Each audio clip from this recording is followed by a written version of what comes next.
Rosalie, remember what I told you. It's not safe for anyone to see how beautiful and talented you really are before you turn 20. For 15 years, Rosalie Sinclair had kept her mother's dying words, hiding herself away in this house, pretending to be ugly and foolish. Today was her 20th birthday. Today, she would finally stop hiding.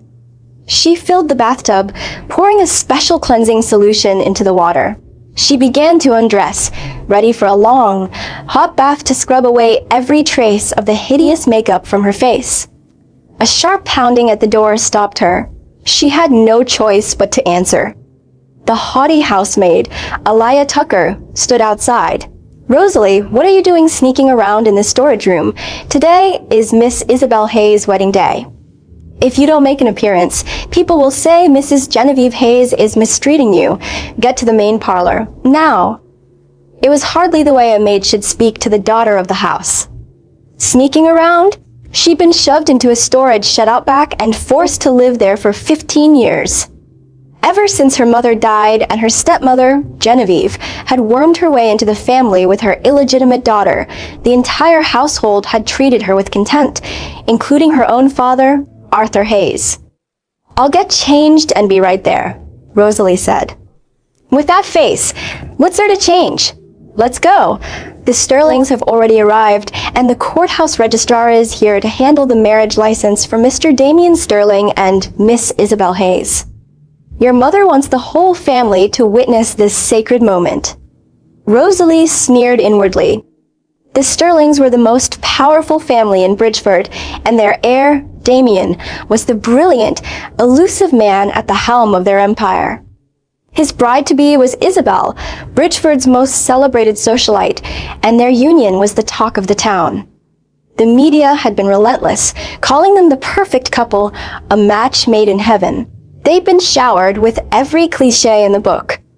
Social media was on fire, with fans begging their dream couple to just get married already. Genevieve framed it as a noble family event, but her real goal was simple: to shove her daughter's happiness in Rosalie's face. Rosalie followed Aliyah to the main parlor.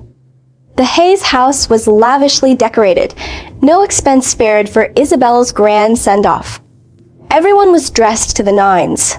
Rosalie, in her cheap t-shirt and ripped jeans, was a jarring contrast, her garishly painted face completely out of place. Genevieve, who was chatting with Damien's grandfather Terry Sterling, paused when she saw Rosalie. A wide, saccharine smile spread across her face. "Rosalie, I had a new dress laid out for you. Why didn't you wear it?" As if. Before today, Rosalie would have played dumb, going along with Genevieve's act. But she was done pretending. She couldn't even bring herself to reply. She turned to Terry instead. "Mr. Sterling, it's a pleasure to see you." Terry chuckled. "Ah, Rosalie, your sense of style has certainly become unique." Rosalie touched her wild, frizzy hair. Terry was surprisingly diplomatic, she had to admit. He hadn't called her an eyesore, at least. After greeting Terry, her gaze shifted to the man seated beside Terry. In truth, Rosalie had noticed in the moment she walked in. From his tailored suit and his seat of honor, she guessed he had to be the rarely seen Sterling heir, Damien. Nothing she'd heard did him justice. He was breathtakingly handsome, the kind of man who seemed to have stepped out of a dream. Rosalie found herself staring, captivated. "Hey, you ugly! How dare you stare at Isabel's fiancé? Have you no shame?" "She's so hideous. Her staring is an insult to Damien." At a pointed look from Genevieve, Aliyah made sure her voice carried.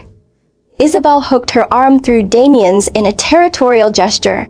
"It's all right," she said, feigning grace. "Damien is an exceptional man. Naturally, many women are drawn to him." She didn't see Rosalie as a threat. In fact, she welcomed the attention. It only proved what a great catch she'd landed, another way to keep Rosalie forever beneath her. Arthur's face darkened. "You ungrateful little wretch. Get out of my sight." Ignoring her father completely, Rosalie hooked a nearby chair with her foot and sat down, directly across from Damien. Damien's expression remained unchanged, his aloofness almost unnerving. Terry cleared his throat awkwardly and turned to the courthouse registrar. "Please, proceed with the registration." "Of course," the registrar replied. He opened his laptop and typed Damien's name into the system. "Mr. Damien Sterling," he stammered, a look of utter confusion on his face. "The system, it shows you're already married. To Rosalie Sinclair." "What?" A stunned silence fell over the room. The registrar's words had landed like a bomb. Rosalie's eyes widened. She was married? To Damien? How could she herself not know? Genevieve Hayes shot to her feet. "That's impossible." Arthur looked just as stunned. "Isn't there some mistake?" The Hayes family had built their fortune on the legendary medical patents of Rosalie's mother, Catherine Sinclair. After Catherine's death, the family's influence had steadily declined, and they were now desperate for this alliance with the Sterlings. The marriage could not fail. And while Rosalie was technically a Hayes daughter, everyone knew Isabel was their precious girl. Isabel's fists were clenched so tightly her knuckles had gone pale. The anxiety was a fire inside her, but she forced a graceful composure. "Dad, Mom, don't worry. There has to be a misunderstanding." "The system shows a legal registration," the clerk confirmed. The group crowded around the monitor. There it was on the screen. Damien Sterling and Rosalie Sinclair, legally married. The registration was dated the year before last, filed in Belria, just after Rosalie had turned 18. Arthur and Genevieve froze, speechless. Isabel's composure finally shattered. The elegant socialite facade crumbled away completely. Every head in the room swiveled toward Damien. Terry's expression darkened. "Damien, how did this happen?" "I don't know." "You don't know?" Terry's face flushed with anger. "You registered a marriage with Rosalie, and you claim you don't know how it happened?" Damien lifted his gaze, his eyes landing on Rosalie from across the room. They were cold, detached, and utterly unreadable. Everyone followed his line of sight, their attention now fixed on Rosalie. Still reeling, Rosalie gave a small, innocent shrug. "I don't know either." No one doubted her. She was the daughter kept hidden in a back courtyard, living in a storage shed. Barely educated, she was considered too coarse and unsightly for the family to ever present in public. How could someone like her have possibly traveled abroad to Belria to get married? Someone must have faked this. Genevieve spat through clenched teeth. "We can sort out the truth later. We can't delay the ceremony," she said, her voice frantic. "They'll file for divorce right now, and then Damien and Isabel can register their marriage." Yes, the registration is the priority," Arthur echoed hurriedly. "Damien cannot marry Isabel." Terry's voice was a final verdict. His tone was grim. "The Sterling family is bound by an ironclad rule. Our men do not divorce. They only remarry if their wives died. Today, the bride will be Rosalie." "That's impossible," Isabel shrieked. Her mask of elegance was gone. She lurched to her feet, her eyes red as she screamed. "The entire city knows I'm the one marrying into the Sterling family. If the bride is switched now, how about my reputation?" Genevieve's loving stepmother act vanished just as quickly. The wife of the richest man in the city is a position that belongs to our Isabel. What right does that worthless girl have to any of this? Watching the mother-daughter pair seethe, Rosalie found the entire scene deeply amusing. She had been plotting how to steal Damien away and drive them insane, and now a marriage certificate had practically fallen into her lap.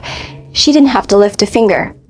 The certificate made no sense, but she had no intention of letting this opportunity go. With a glint in her eye and a voice like honey, she looked at Damien. "Darling, I'm afraid you'll have to settle for me." "Darling?" That single word made something in Isabel snap. She lunged at Rosalie with a howl. "You wretch! That's my husband! How dare you!" Rosalie ducked nimbly behind Damien, gripping his shoulders as she peeked out. "Isabel, calm down. Remember your precious socialite image." Isabel stumbled, her attack missing completely. She was about to lunge again, but those words stopped her cold. In her rage, she had almost forgotten she was Bridgeford's top socialite. It was a title that had taken her years to build. She couldn't let one moment of fury destroy it all. And so, before everyone's eyes, the woman who had been screaming like a madwoman transformed. Her eyes glistened with pitiable tears, her entire being a picture of delicate sorrow. Damien, you can't abandon me, and no one will ever love you more than I do. Arthur and Genevieve stared at Damien, their eyes pleading, desperate for him to say something. Everyone knew Terry was immovable when it came to family rules. That wall would not crack. Their only hope was for Damien to defy the stubborn old man. Yet the man at the center of it all remained as still as a stone statue, cold, steady, gazing down at the chaos with an air of regal indifference. He glanced at Rosalie, who was still gripping his shoulders, then looked away, his expression blank. I am the sterling heir. I must set an example. I cannot defy the family decree. The color drained from Genevieve and Isabel's faces. They both swayed, looking faint. Arthur turned to Terry, his voice thick with anxiety. Mr. Terry Sterling, this. Terry Sterling glanced at Rosalie, taking in her garish, poorly applied makeup, then at Damien in all his commanding brilliance. He let out a quiet sigh. His grandson deserved better, but the family decree was absolute. Arthur, I owed your father a debt of honor. That is why I agreed to this union, but the betrothal never specified which of your daughters. Rosalie fulfills the agreement. You are still giving us a daughter. It makes no difference. Dio not asked me to break my family's code. No difference? It was a world of difference. Arthur was filled with bitter resentment, but he didn't dare argue with Terry. He could only bow his head in defeat. And with that, the bride swap was settled. Rosalie took Isabel's place and stepped into the wedding gown. The wedding of the sterling heir was a spectacle of extravagance, crowned by a bridal gown of unprecedented cost. Rumor had it the gown was encrusted with thousands of diamonds and pearls, a staggering fortune in itself. Isabel had always dreamed of wearing that dress, of showing it off to the entire world. The Hayes family lacked the sterling status, but to save face, Genevieve and Arthur had nearly bankrupted themselves with $500 million on the wedding. They had dreamed of marrying their daughter off in a grand ceremony that would be the envy of the city.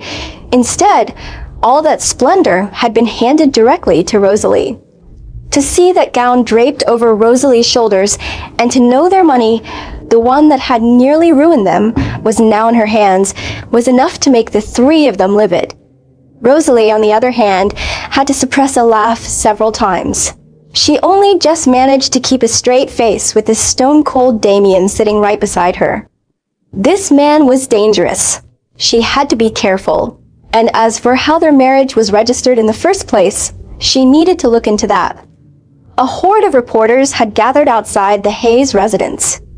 To avoid a media frenzy over the last-minute bride swap, Damien ditched the wedding cars, opting for a private helicopter to fly them out instead. As the helicopter carrying Rosalie and Damien lifted off from the Hayes property, Isabel burst into bitter tears. Mom, is my dream of becoming the richest man's wife really over? No, it's not. A malicious glint entered Genevieve's eyes. Do you really think Damien will keep a hideous creature who is forced on him? She might not even live through the wedding night. Isabel's expression brightened. Mom, you mean he'll arrange an accident? Genevieve smiled.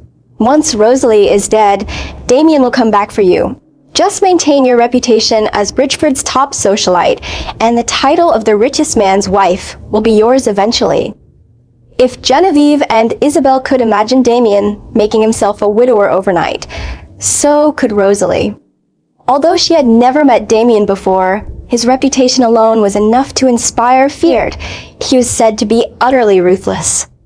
They called him the Reaper of Bridgeford, a man so terrifying that anyone who crossed him ended up either dead or wishing they were.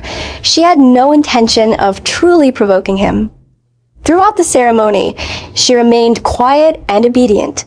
Once inside the bridal suite, she sat perfectly still on the edge of the bed, saying nothing. Damien shrugged off his black suit jacket and settled onto the sofa across from her, his eyes fixed on Rosalie. His gaze was piercing, as if he could see right through her, sweeping over every inch of her with an unnerving intensity. During the day, with her messy hair and tattooed face, she had been hideous enough to make one look away. But now, dressed in the magnificent gown, her face and hair shielded by a delicate veil, her posture elegant, and her bare arms glowing in the soft light, she was breathtaking. The story went that at 5 years old, she had been so wild she'd set a fire that burned their mansion to the ground, killing her own mother and disfiguring her face in the process. Everyone saw her as a cursed child. It was also said that she was the clumsy oaf who knew nothing of the world, but looking at her now, he didn't believe a word of it. The girl had bright, intelligent eyes, and he suspected she was hiding a great deal of cunning beneath that innocent facade. When Isabel had tried to grab her earlier, she had moved behind him in an instant. A normal person wouldn't have noticed, but he had seen the unusual lightness in her steps, the kind of agility that only came from serious training. But none of that was his primary concern. What mattered was how their names had ended up on a marriage certificate together. Who had the power to arrange a wife for him without his knowledge? And to what end? And was Rosalie truly as ignorant about it as she seemed? You were quite talkative earlier today. Why so quiet now? His voice sliced through the silence of the room, and a chill traced its way down Rosalie's spine. I know I'm not in your league, Damien. I feel completely unworthy. She was on sterling territory now. She would be obedient when she had to be, and flattering when necessary. It was the only way to stay out of trouble. Ha! Damien let out a soft, contemptuous laugh. He found her more like a lying schemer. She hadn't seemed the least bit unworthy when she'd called him darling in front of Isabel. He would see how long she could keep up this act. Rosalie knew he didn't believe her. She hadn't expected him to. She just had to avoid giving him any reason to punish her. She was still weighing her options when he suddenly rose from the sofa. His long legs closed the distance between them in seconds. Before she could process what was happening, he bent down and swept her into his arms. The abrupt movement sent her heart hammering against her ribs. Damien, what are you doing? He looked down at her, a cruel smile playing on his lips. Tell me, Rosalie, what do newlyweds do on their wedding night? The world spun, and a moment later, she was pinned beneath him. The soft mattress bounced with the impact as his masculine scent flooded her senses. Rosalie froze, completely stunned. How could Damien even consider making love with her when she was still wearing that ugly makeup?